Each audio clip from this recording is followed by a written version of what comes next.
Everyone, welcome to my channel replica world. आज हम शुरू करने वाले हैं क्लास 11 बायोलॉजी का second chapter biological classification.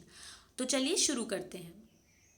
Classification क्या होता है और क्यों किया जाता है ये मैं आपको पहले ही बता चुकी हूँ। अगर आपने वो वीडियो अभी तक नहीं देखी है तो आई बटन पर क्लिक करके वो वीडियो ज़रूर देखें। तो चलिए शुरू करते हैं बायोलॉजिकल क्लासिफिकेशन। एरिस्टोटल पहले ऐसे साइंटिस्ट थे जिन्होंने साइंटिफिक बेसिस पर ऑर्गेनिजम्स को क्लासिफाई किया था। उन्होंने मॉर्फोलॉजिकल कैरेक्टर्स के बेसिस पर प्लांट्स को तीन पार्ट्स में डिवाइड किया था, यानी तीन ग्रुप्स में डिवाइड किया था। ट्रीज, शर्ब्स और हर्ब्स में उन्होंने एनिमल्स को भी दो ग्रुप्स में डिवाइड किया था, जिसमें एक ग्रुप में वो ऑर्गेनिजम्स आते थे जिनके पास रेड ब्लड सेल्स थे और दूसरे में वो आते थे जिनके पास रेड ब्लड सेल्स नहीं थे। पर एरिस्टोटल के क्लासिफिकेशन सिस्टम बहुत ज़्यादा प्रिमिटिव था और उन्होंने सिर्फ मॉर्फोलॉजिकल कैरेक्टर्स का यूज़ करके ही ऑर्गेनिज्म को क्लासिफाई किया था। जबकि बहुत सारे ऐसे इंपॉर्टेंट कैरेक्टर्स होते हैं जिनको ध्यान में रखना होता है ऑर्गेनिजम्स को क्लासिफाई करते हुए। तो इसलिए उनका जो बायोलॉजिकल क्लासिफिकेशन का सिस्टम था वो बहुत आउटडेटेड हो गया। फिर आया two kingdom system of classification, जिसको ओल्डेस्ट सिस्टम ऑफ क्लासिफिकेशन बोला जाता है। वो दिया था कैरोलस लीनियस ने 1758 में।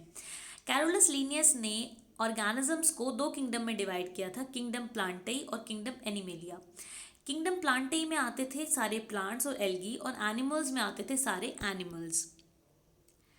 पर जो two kingdom system of classification था उसकी कुछ शॉर्ट कमिंग्स यानी कमियां थी, जैसे कि वो सिस्टम डिस्टिंग्विश नहीं करता था प्रोकैरियोट्स और यूकैरियोट्स के बीच में, ना ही यूनिसेलुलर और मल्टीसेलुलर ऑर्गेनिजम्स को अलग रखा हुआ था। फोटोसिंथेटिक ग्रीन एल्गी और नॉन फोटोसिंथेटिक फंगस को भी एक साथ ही रखा हुआ था किंगडम प्लांटेई में।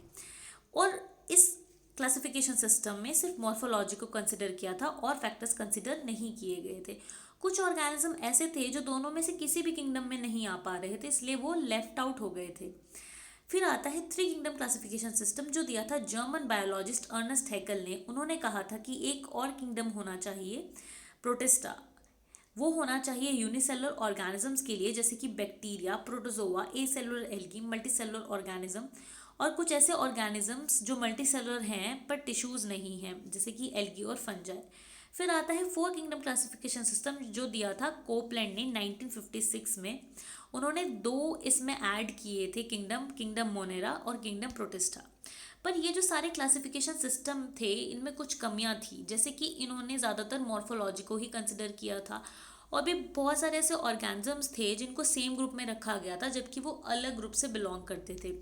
तो इसलिए इन सब को नेग्लेक्ट कर दिया गया और फिर ज़रूरत महसूस हुई एक नए क्लासिफिकेशन सिस्टम की, जिस ज़रूरत को पूरा किया फाइव किंगडम क्लासिफिकेशन सिस्टम ने, जो कि आज तक का सबसे एक्सेप्टेड क्लासिफिकेशन सिस्टम माना जाता है, जो दिया था American taxonomist R H Whittaker ने 1969 में। उन्होंने 5 क्राइटेरिया के बेसिस पर ऑर्गेनिजम्स को 5 किंगडम में क्लासिफाई किया था। पहला क्राइटेरिया था कॉम्प्लेक्सिटी ऑफ सेल स्ट्रक्चर, यानी कि जो सेल का स्ट्रक्चर है वो कितना कॉम्प्लेक्स है, वो प्रोकैरियोटिक है या यूकैरियोटिक है। ऑर्गेनिजम्स की बॉडी की कॉम्प्लेक्सिटी, यानी कि ऑर्गेनिज्म की जो बॉडी है वो कितनी कॉम्प्लेक्स है, क्या उसमें सिर्फ सेल्स हैं या फिर टिश्यूज़ हैं, टिश्यू हैं तो लूज टिश्यू हैं या टिश्यू ने ऑर्गन फॉर्म किया है, ऑर्गन है या ऑर्गन सिस्टम है, ये सब चीज़ें, यानी लेवल ऑफ ऑर्गेनाइजेशन भी कंसिडर किया गया था। मोड ऑफ ऑब्टेनिंग न्यूट्रिशन भी कंसिडर किया गया था, यानी कि कोई भी ऑर्गेनिज्म ऑटोट्रॉफ है या हेटरोट्रॉफ है। फाइलोजेनेटिक रिलेशनशिप, इकोलॉजिकल लाइफस्टाइल भी उन्होंने कंसिडर किया था। और इन सब फैक्टर के बेसिस पर उन्होंने ऑर्गेनिजम्स को 5 किंगडम में क्लासिफाई किया था, kingdom monera, then protista, fungi, plantae और एनिमेलिया। पहला जो उन्होंने फैक्टर कंसीडर किया था सेल टाइप, उसमें मोनेरा था प्रोकैरियोटिक, प्रोटिस्टा, फंजाई, प्लांटेई और एनिमेलिया थे यूकैरियोटिक। अगर सेल वॉल की बात करें तो मोनेरा में होती है नॉन सेलुलोसिक, प्रोटिस्टा में ज़्यादातर ऑर्गेनिज्म में होती ही नहीं है। फंजाई की बात करें तो काइटिन से मिलकर बनी होती है सेल वॉल, प्लांटे में सेलुलोसिक होती है और एनिमेलिया में नहीं होती है। न्यूक्लियर मेम्ब्रेन की बात करें तो मोनेरा में एब्सेंट होती है nuclear membrane, protista, fungi, Plantae और एनिमेलिया में प्रेजेंट होती है। बॉडी ऑर्गेनाइजेशन की बात करें तो मोनेरा में सेलुलर होता है, प्रोटिस्टा में भी सेलुलर होता है, फंजाई में मल्टी सेलुलर या लूज टिश्यू हो सकते हैं, प्लांटे में टिश्यू और ऑर्गन होता है और एनिमेलिया में टिश्यू ऑर्गन ऑर्गन सिस्टम होता है। मोड ऑफ न्यूट्रिशन की बात करें तो मोनेरा ऑटोट्रॉफिक भी हो सकता है और हेटरोट्रॉफिक भी हो सकता है। अगर ऑटोट्रॉफिक होगा तो कीमोसिंथेटिक या फोटोसिंथेटिक दोनों ही तरह के ऑटोट्रॉफ हो सकते हैं मोनेरा में। कीमोसिंथेटिक का मतलब होता है वो ऑर्गेनिज्म जो केमिकल्स से एटीपी जनरेट कराते हैं, यानी केमिकल की एनर्जी से वो एनर्जी बनाते हैं अपनी। फोटोसिंथेटिक वो होते हैं जो लाइट की हेल्प से अपनी एनर्जी बनाते हैं। और हेटरोट्रॉफिक तो हमें पता ही है कि जो खुद से अपनी एनर्जी जनरेट नहीं कर सकते, वो दूसरे पे डिपेंडेंट होते हैं फूड के लिए। उसमें सेप्रोफिटिक पैरासिटिक दोनों तरीके के हो सकते हैं। सेप्रोफिटिक जो डेड और डिके पर डिपेंड करते हैं, और पैरासाइट जो दूसरे ऑर्गेनिज्म पे डिपेंड करते हैं। फिर आता है प्रोटिस्टा जो कि ऑटोट्रॉफिक भी हो सकते हैं, हेटरोट्रॉफिक भी हो सकते हैं। ऑटोट्रॉफिक अगर होंगे तो फोटोसिंथेटिक होंगे। फंजाई की बात करें तो हमेशा हेटरोट्रॉफिक ही होंगे, जो दोनों तरीके के हो सकते हैं, सेप्रोफिटिक पैरासाइटिक। प्लांटे की बात करें तो ऑटोट्रॉफिक होंगे, वो भी फोटोसिंथेटिक। एनिमेलिया की बात करें तो हेटरोट्रॉफिक होंगे, होलोजोइक भी हो सकते हैं और सेप्रोफिटिक भी हो सकते हैं।